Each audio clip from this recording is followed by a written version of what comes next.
అసలు నీకేమైనా బుద్ధి ఉందా? నీకెన్ని ఐడియాలు ఇచ్చావురా? ఎందుకు అలా చేసావు? పైగా రక్తంతో రాసావు. ఆహా! మేమే లో క్లాస్ అనుకుంటే మాకంటే లో క్లాస్ అనిపించుకున్నావు కదరా బాబు. అదంతా ఓల్డ్ స్టైల్ రా. పైగా అమ్మాయి అమెరికా నుంచి వచ్చింది. ఏమైనా చేస్తున్నావు అంటే ఒక అప్రోచ్ ఉండాలిరా. టైం బాగుంది, హ్యాపీ బర్త్డే అని రాసినందుకు ఇలా జరిగింది. అదే ఐ లవ్ యూ రాసుంటే ముందు ఇంట్లో నుంచి గెటౌట్ అనుకుంటా మిగతా అన్ని జరిగాయి. కరెక్టేనా?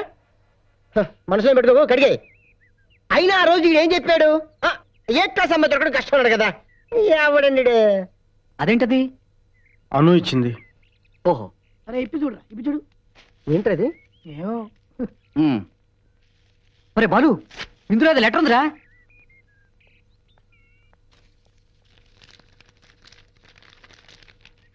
బాలు నా జీవితంలో మర్చిపోలేని పేరు.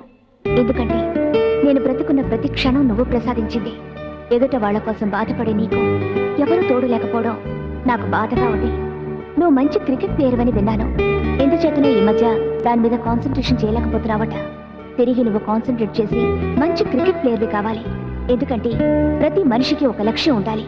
నీ లక్ష్యం అదే అయితే నేను చాలా సంతోషిస్తాను. ఈ ప్రెజెంటేషన్ నీ ఆశయాన్ని నీకెప్పుడు గుర్తు చేస్తూ ఉంటుంది. రే బాలు, ఇది ఒక్కటి చాలరా, నీ ప్రేమ ఫలించిందంతే. ఇప్పుడు అర్థమైందిరా అమ్మాయి నిన్ను ఎందుకు తిట్టిందో. నువ్వు లో క్లాస్ వాళ్ళ బిహేవ్ చేసావు. ఎప్పుడైతే నీ గురించి ఇంత గొప్పగా ఆలోచించిందో అప్పుడే ఆ మనసులో నువ్వు ఉన్నావని అర్థమైపోయిందిరా. ఇంకేం ఆలోచించకుండా ధైర్యంగా వెళ్ళి నీ ప్రేమ గురించి చెప్పాయి. వెళ్ళరా వెళ్ళరా, వెళ్ళరా హలో, please. వెళ్ళరా, బాలు, వెళ్ళరా. వెళ్ళొద్దు చెప్పు. వెళ్ళొద్దు. చంపేసే. Come on, proceed.